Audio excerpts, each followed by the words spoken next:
ngà thằng phi ngà là ra cứ ban tay chính em cho ngà bát phi ngam qua ban đu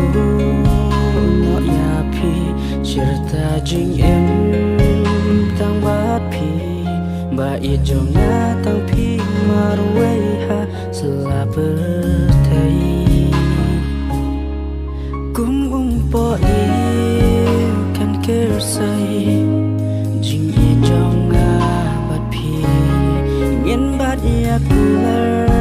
ka Jingieid hadu lenter kisni ba yet ya nga bát phi Khublei tin len ti ba yet ya nga bát phi Khublei tin len ti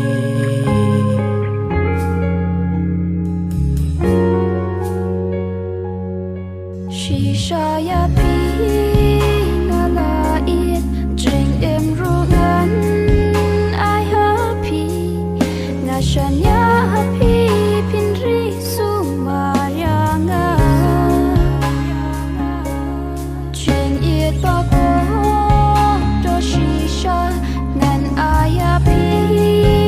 it len ta nga shan ya pi pin ri su ma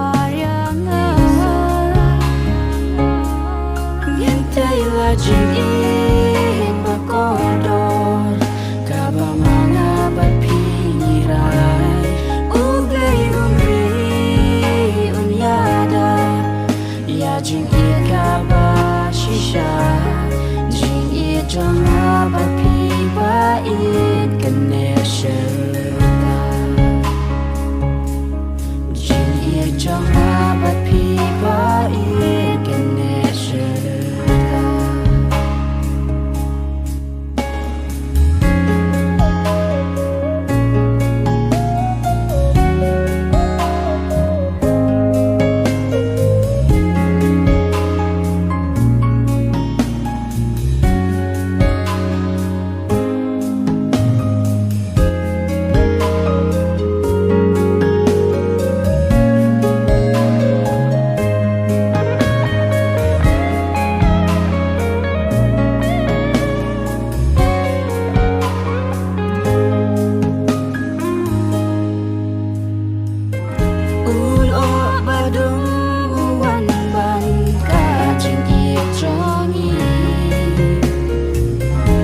She philip ma du wan ban at praya Jingieid Jingieid